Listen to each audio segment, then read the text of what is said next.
Sir ಈಗ ನಾನು ಹೇಳ್ತಿರೋದು ಜನಗಳಿಗೆ ವೆರಿಡ್ ಒಪಿನಿಯನ್ಸ್ ಇದೆ ಪ್ರಜಾಕೀಯ ಪಕ್ಷದ ಬಗ್ಗೆ. ನಿಮ್ಮ ಮನೆಯಲ್ಲಿ ಸರ್ ಒಪಿನಿಯನ್ ಯಾವ ಥರ ಇದೆ ಸರ್? ಅವ್ರು ವರ್ಕೌಟ್ ಆಗತ್ತಿದು ಅಂತ ಹೇಳಿದಾರ? ನಿಮ್ಮ ಪತ್ನಿಯವರು, ಮಕ್ಕಳು, ಜಂಜಿ ಕಿಡ್ಸ್ ರೆಪ್ರೆಸೆಂಟ್ ಮಾಡ್ತಾರೆ, ಆಯುಷ್ ಅವರು? ಕೇಳಿ ಒಂದು ನಿಮಿಷ, ನಾನು ಯಾರ್ದೋ ಒಪಿನಿಯನ್ ಕೇಳಿ ನಾನು ಮಾಡಿಲ್ಲ. ಅಟ್ಲೀಸ್ಟ್ ನನಗೊಂದು ಒಪಿನಿಯನ್ ಇದೆ.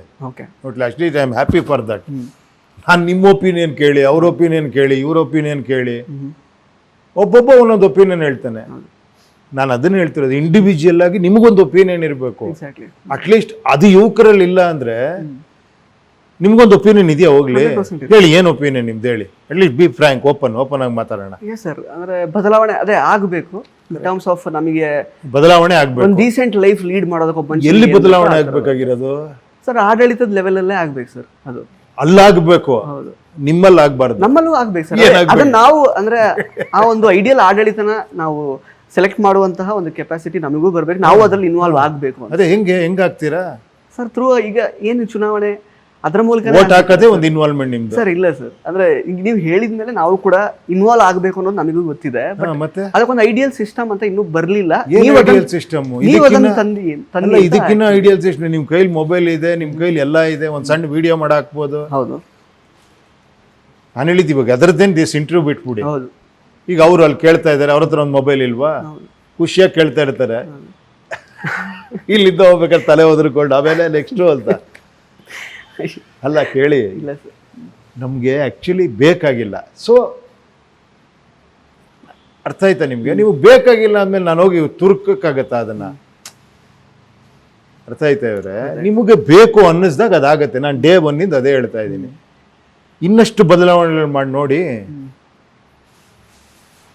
ಏನ್ ಹೇಳಿ ಸರ್? ಈಗ ನನ್ನ ಉದ್ದೇಶ ಸರ್ ಈ ಇಂಟರ್ವ್ಯೂಲಿ ಏನಂತ ಇರೋದು ಅಂತಂದ್ರೆ, ನಿಮ್ಮ ಉದ್ದೇಶಗಳು ನೀವೇನು ಹೇಳ್ತಿದ್ದೀರಾ, ಈಗ ನೀವು ಇನ್ವಾಲ್ವ್ ಆಗಬೇಕು, ನಿಮ್ಮ ಇನ್ವಾಲ್ವ್ಮೆಂಟ್ ಬಹಳ ಮುಖ್ಯ ಅಂತ ಏನಿದೆಯಲ್ಲ, ಅದು ತುಂಬಾ ಚೆನ್ನಾಗಿ ಮನದಟ್ಟ ಆಗ್ಲಿ ಅನ್ನೋದು ನನ್ನ ಉದ್ದೇಶ. ಆಕ್ಚುಲಿ ಅದಕ್ಕೋಸ್ಕರ ನಾನು ಕೇಳ್ತಿರಲ್ಲ. ನಾನು ಅದಕ್ಕೆ ಹೇಳ್ದೆ. ಆಮೇಲೆ ಏನ್ ಗೊತ್ತಾ, ನಾನು ಜಾಸ್ತಿ ಹೇಳಿದೆ ನೀವು ಇನ್ವಾಲ್ವ್ ಆಗಿ ಅಂದ್ರೆ ಒಂದು ರಿವರ್ಸ್ ಸೈಕಾಲಜಿ ಇದೆ. ನಮ್ಗೆ ಹೇಳ್ತಾನ ಅವ್ನು ಇಳಿರಿ ಕೆಳಗಡೆ, ಏನು ಅವ್ನು ನಮ್ಗೆ ಹೇಳೋದೇನು? ನಾನು ಯಾರಿಗೂ ಹೇಳಲ್ಲ. ನಾನು ಯಾಕೆ ಹೇಳ್ಬೇಕು ಯಾರಿಗಾರ? ನನ್ನ ಕೆಲಸ ನಾನು ಮಾಡ್ತಾ ಇದ್ದೀನಿ ಅಷ್ಟೇ. ಏನಕ್ಕೆ ಸುಮ್ಮನೆ ಗುರಿ ಇಲ್ಲದೆ ಮಾಡ್ತಾ ಇದ್ದೀರಾ ಅಂದರೆ ಒಳ್ಳೆ ಕತೆ. ನನಗೆ ಆತ್ಮಸಂತೋಷ ಸಿಗ್ತಾ ಇದೆಯಾ?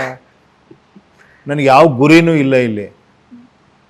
ಎಲ್ರಿಗೂ ಏನಾಗ್ಬಿಟ್ಟಿದೆ ಅಂದರೆ ಏನೋ ಒಂದು ಆಗೋದೇ ಲೈಫಲ್ಲಿ ಅಚೀವ್ಮೆಂಟ್ ಅಂತ. ಈಗ ಬಿಗ್ಗೆಸ್ಟ್ ಏನು ಗೊತ್ತಾ, ಪ್ರತಿ ಸ್ಟೇಟಲ್ಲಿ ಗ್ರೇಟೆಸ್ಟ್ ಅಚೀವ್ಮೆಂಟ್ ಏನು ಹೇಳಿ? ಒಬ್ಬ ಜೀವನದಲ್ಲಿ ಗ್ರೇಟೆಸ್ಟ್ ಅಚೀವ್ ಮಾಡೋದು ಏನು ಹೇಳಿ? ಒಂದು ಸ್ಟೇಟಲ್ಲಿ ಚೀಫ್ ಮಿನಿಸ್ಟರ್ ಆಗೋದು. ಓಕೆ. ಇಡೀ ಇಂಡಿಯಾಲಿ ಗ್ರೇಟೆಸ್ಟ್ ಅಚೀವ್ಮೆಂಟ್ ಅಂದ್ರೆ ಪ್ರೈಮ್ ಮಿನಿಸ್ಟರ್ ಆಗೋದು. ಇಡೀ ವರ್ಲ್ಡ್ ಅಲ್ಲಿ ಗ್ರೇಟೆಸ್ಟ್ ಅಚೀವ್ಮೆಂಟ್ ಅಂದ್ರೆ ಟ್ರಂಪ್ ತರ ವರ್ಲ್ಡ್ ಲೀಡರ್ ಆಗೋದು. ಲೀಡರ್ ಆಗಬೇಕು.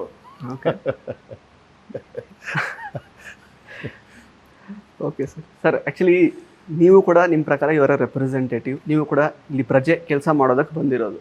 ಸೊ ಕೆಲಸ ಮಾಡುವ ವ್ಯಕ್ತಿಯಾಗಿ ಈಗ ನಿಮ್ಮನ್ನೇ ಈಗ ಓಕೆ ನಾವು ಕೂಡ ಇನ್ವಾಲ್ವ್ ಆಗ್ತೀವಿ, ನಿಮ್ಮನ್ನು ಸೆಲೆಕ್ಟ್ ಮಾಡ್ತೀವಿ, ಟೈಮ್ ಬಂದರೆ ನಾವು ಕೂಡ ಸೆಲೆಕ್ಟ್ ಆಗಿ ನಾವು ನಿಮ್ಮ ಜೊತೆ ಕೆಲಸ ಮಾಡ್ತೀವಿ ಅಂತ ಅಂದ್ಕೊಳ್ಳೋದಕ್ಕೇನೆ ನಿಮ್ಮ ಕೆಲವೊಂದಷ್ಟು ನಿಲುವುಗಳು ಬಹಳ ಇಂಪಾರ್ಟೆಂಟ್ ಆಗುತ್ತೆ ಅಂತ ನಾನು ಹೇಳ್ತಿರೋದು. ಈಗ ಫಾರ್ ಇನ್ಸ್ಟೆನ್ಸ್ ಈಗ ವಿಜಯ್ ಅವ್ರದ್ದು ಗೆಲುವಿನಲ್ಲೇ ಸರ್, ಈಗ ನೀವು ಗೆದ್ದಿದ್ದೀರಾ ಅಂತ ಅನ್ಕೊಳ್ಳೋಣ ಸರ್. ನಾನು CM ಇಲ್ಲ, ನಾನು ಆಲ್ರೆಡಿ ಗೆದ್ದಾಗಿದೆ. ನನ್ನ ಗೆಲ್ಸೋ ಅವಶ್ಯಕತೆನೇ ಇಲ್ಲ. ನಾನು ಇನ್ನೊಬ್ರಿಂದ ಗೆಲ್ಲೋನಲ್ಲ.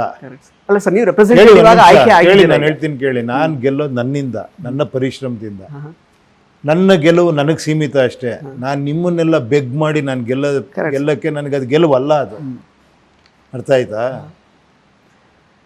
Correct sir. ನಾನು ರೆಪ್ರೆಸೆಂಟೇಟಿವ್ ಆಗ್ತೀರಾ ನೀವು, ನಾನು ಗೆಲುವು ಅಂತ ಹೇಳ್ತಿಲ್ಲ. ರೆಪ್ರೆಸೆಂಟೇಟಿವ್ ಆಗುವಾಗ ನಿಮ್ಗೆ ಕೆಲವು ನಿಲುವುಗಳ ಬೇಕಾಗುತ್ತೆ, ಇಂಪಾರ್ಟೆಂಟ್ ಆಗುತ್ತೆ ಜನಗಳಿಗೆ. ಅಂದ್ರೆ ಇವ್ರು ಯಾವ ರೀತಿ ಮಾರ್ಪಾಡು ತರ್ತಾರೆ ಅಂತ ಅನ್ಕೊಳ್ಳೋದಕ್ಕೆ. ಸತಿ ನೀವೇ ಕೇಳಿದ್ರಿ, ಜನಗಳೇ ಇನ್ವಾಲ್ವ್ ಆಗಿರ್ತಾರೆ ಅದರಲ್ಲೂ ಕೂಡ. ಜನಗಳೇ ಇನ್ವಾಲ್ವ್ ಅಲ್ಲ ಸ್ವಾಮಿ. ಯೂಸಿಂಗ್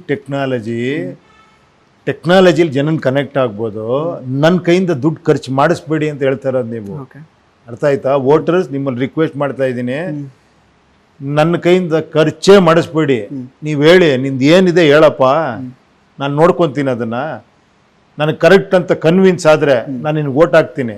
ಆಮೇಲೆ ನಿನ್ನ ಹತ್ರ ಗ್ರೌಂಡ್ ವರ್ಕ್ ಮಾಡಬೇಕು ಅಂತ ಕೇಳಬೇಕು. ಏನು ಹೇಳಿ? ನೀವು ಇವಾಗ ಹೇಳ್ತಿದ್ದೀರಲ್ಲ, ರೋಡ್ಗಿಳಿ ಬಾ ಹಳ್ಳಿಗೆ ಜನಸಂಪರ್ಕದಲ್ಲಿ ಇರುವಂತ ಯಾವಾಗ ಕೇಳಬೇಕು? ಕೆಲಸ ಕೊಟ್ರ ಮೇಲೆ. ಇದು ಹೆಂಗ್ ಮಾಡ್ಬಿಟ್ಟಿದ್ದಾರೆ ಅಂದ್ರೆ, ಕೆಲಸ ಕೊಡಕ್ ಮುಂಚೆ ನೀವೇ ಹೇಳಿದ್ರಲ್ಲ, ಅವ್ರು ಗ್ರೌಂಡ್ ಗಿಳಿ ಕೆಲಸ ಕೊಡಕ್ಕೆ ಒಬ್ಬ ಜಿಮ್ ಮಾಡ್ಕೊಂಡು ಹೇಳ್ತಾನೆ, ಇಲ್ಲ ರೀ ಅವರು ಹಳ್ಳಿಗೆ ಹೋಗ್ಬೇಕ್ರಿ, ಅದು ವೇವ್ ಕ್ರಿಯೇಟ್ ಆಗ್ಬೇಕ್ರಿ. ಏನು ಮಾಡ್ತೀರಾ ಸರ್? ಕೆಲಸ ಕೊಡೋದಕ್ಕೆ ಒಂದು ನಂಬಿಕೆ ಕ್ರಿಯೇಟ್ ಆಗ್ಬೇಕಲ್ಲ ಸರ್? ಪ್ರತಿಯೊಬ್ರು ಈಗ ಇಷ್ಟು 7 ಕೋಟಿ ಜನಸಂಖ್ಯೆ ಬಂದು ಕೆಲಸ ಓಕೆ, ನೀವು ನಂಬಿಕೆ ಇರೋರ್ಗೆ ಹಾಕೊಳ್ಳಿ. ಸರ್ ನಿಮ್ಮ ಮೇಲೆ ನಂಬಿಕೆ ಇಡಬೇಕು ನನ್ನ ಮೇಲೆ ಯಾಕೆ ನಂಬಿಕೆ ಇಡ್ತೀರಾ? ನಾನು ನಿಮ್ಮನ್ನು ನೀವು ಹೇಳ್ತಿರೋ ಸಿದ್ಧಾಂತಗಳು ನಾನು ಹೇಳಿ ideal ಆಗಿದೆ ಅಂತ ನಾನು ಹೇಳಿ ಸಿದ್ಧಾಂತ ಐಡಿಯಲ್ ಅನ್ಸಿದ್ಯಲ್ವಾ? ಅಲ್ಲಿ ಅದಕ್ಕೆ ನಾನು ಹೇಳ್ತಿರೋದು. ಅದೇ ನಿಮ್ಮನ್ನು ನೀವು ನಂಬಿ ಅಂತಾನೆ ಹೇಳ್ತಾ ಇರೋದು. ನಿಮ್ಮನ್ನು ನೀವು ನಂಬೋಕೆ ರೆಡಿ ಇಲ್ಲ, ಓಕೆನಾ? ಬೇರೆಯವ್ರನ್ನೂ ನಂಬೋಕೆ ರೆಡಿ ಇಲ್ಲ. ಅವನು ಯಾರೋ ನಂಬ್ತಿದ್ರೆ ಇಷ್ಟೊಂದು ಜನ ನಂಬ್ತಾವ್ರವನ್ನ ನಾನು ಹಾಕ್ಬೋಣ ಅಂತ. ಇದು ಎಡಬಿಡಂಗಿ ಅಂತೀರಾ ಏನಂತೀರಾ ಈ ಕ್ಯಾರೆಕ್ಟರ್ಗಳನ್ನ? ಸೊ ಈ ಸದ್ಯಕ್ಕೆ ಜನಗಳಿಗೆ ಯಾರನ್ನ ಆಯ್ಕೆ ಮಾಡಿ ಕೂರಿಸಿದಾರೋ ನಾಯಕರು ಅಂತ, ಸೊ ಅವರೆಲ್ಲ ಜನಗಳು ಈ ತರನೇ ಥಿಂಕ್ ಮಾಡ್ತಿದ್ದಾರೆ ಅಂತ ನಿಮಗೆ ಅನ್ಸುತ್ತೆ ಸರ್? ಅವ್ರಿಗೀಗ ಆಯ್ಕೆ ಸ್ವಾತಂತ್ರ್ಯ ಇದೆ ಅಥವಾ ಅವ್ರಿಗೆ ಕರೆಕ್ಟಾಗಿ ಯೋಚನೆ ಮಾಡುವಂತ ಕೆಪಾಸಿಟಿ ಇಲ್ದೇನೆ ಎಲ್ಲರೂ ಯಾರಿಗೋ ಒಬ್ರು ಓಟ್ ಹಾಕಿದ್ದಾರೆ. ನಾನು ಯಾಕೆ ಹೇಳಿ, ನೀವು ಕೇಳಿಸ್ಕೊಳ್ಳಿ, ನಿಮಗೆ ನೀವು ಕ್ವಶನ್ ಮಾಡ್ಕೊಳ್ಳಿ. ಈಗ ನೀವೆಲ್ಲ ವಾಲ್ತಿದ್ದೀರಾ ಅಂದ್ರೆ ನೀವು ಕರೆಕ್ಟಾಗಿ ನಿಲ್ತಿಲ್ಲ ಅಂತ. ನಿಮ್ಮ ಕಾಲ ಮೇಲೆ ನಿಂತಿರೋ ದೃಢವಾಗಿ ನಿಂತ್ಕೊಂಡ್ರ ನಾನು ಇಷ್ಟೇನಯ್ಯ, ನನಗೆ ಕರೆಕ್ಟ್ ಅನ್ನಿಸ್ತಿದೆ, ನಾನು 4 ಜನ ಚೇಂಜ್ ಮಾಡ್ತೀನಿ, ನಾನು ಚೇಂಜ್ ಆಗಲ್ಲ, ನನಗೆ ಇದು ಕರೆಕ್ಟ್ ಅನ್ನಿಸ್ತಿದೆ. 4 ಜನರ ಹತ್ರ ಡಿಸ್ಕಸ್ ಮಾಡಿ, 4 ಜನ ನಿಮ್ಮ ಅಭಿಪ್ರಾಯ ಹೇಳಿ, ಅಷ್ಟೇ ತಾನೇ ಇಲ್ಲಿ. ಅಟ್ಲೀಸ್ಟ್ ನಿಮ್ಮ ಬಾಯಲ್ಲಿ ಬರಲಿ. ಈ ವೋಟರ್ಸ್ ನಾವು ಗೆಲ್ಲಬೇಕು ಅಂತಾರ ಬಾಯಲ್ಲಿ ಬರಬೇಕಲ್ಲ. ಯಾವ ಲೆವೆಲ್ಗೆ ಆಗ್ಬಿಟ್ಟಿದೆ ಸರ್? ಯಾವಾಗ ಗೆಲ್ತೀರಾ ಸರ್ ನೀವು?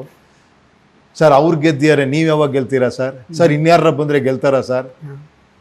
ನಾನು ಎಷ್ಟು 7 ರೀತಿಯಿಂದ ಹೇಳ್ತಿದ್ದೀನಿ. ಅಲ್ಲಪ್ಪ, ಅದು ಗೆಲುವಲ್ಲಯ್ಯ, ಅದು ಒಂದು ಕೆಲಸ ಕೊಡೋದದು, ಆಯ್ಕೆ ಮಾಡೋದದು, ರೆಪ್ರೆಸೆಂಟೇಟಿವ್ ಅಪ್ಪ ಅದು. ನಿಮ್ಮ ಕೆಲಸ ಮಾಡೋಕೆ ಒಬ್ಬ ರೆಪ್ರೆಸೆಂಟೇಟಿವ್ ಕಳಿಸ್ತೀರಾ, ಅವ್ನು ನಿಮ್ಮ ಜೊತೆ ಟಚ್ಚಲ್ಲಿ ಇರಬೇಕಲ್ವಾ? 100% ಇರಬೇಕು. ಮತ್ತೆ ಅದ್ರ ಬಗ್ಗೆ ಕೇಳ್ತಾನೆ ಇಲ್ಲ ನೀವು. ಎಲೆಕ್ಷನ್ ಮುಂಚೆ ಕೇಳ್ತೀರಾ ನಮ್ಮ ಮನೆಗೆ ಬಂದೇ ಇಲ್ಲ ನೀವು ಅಂತ. ಸರ್ ಡೆಫಿನೆಟ್ಲಿ ನೀವು ಹೇಳ್ತಾ ಇರೋದು ನೋಡ್ತಾ ಇರೋರಿಗೆ ಅರ್ಥ ಆಗಿರುತ್ತೆ. ಬಟ್ ಅದೇ ನೀವು ಹೇಳ್ದಂಗೆ ತುಂಬ ಜನಕ್ಕೆ ಅವರೇ ಅದರಲ್ಲಿ ಇನ್ವಾಲ್ವ್ ಆಗೋದಕ್ಕೆ ಇಷ್ಟ ಇಲ್ಲ ಅಷ್ಟೇ ಅಂತ ಅನ್ಕೊಳ್ಬಹುದು. ನನ್ನ ಒಪಿನಿಯನ್ ಅಲ್ಲ, ಅದು ಅವ್ರಿಗೆ ಬೇಕಾದ್ರೆ ಕೇಳಿ.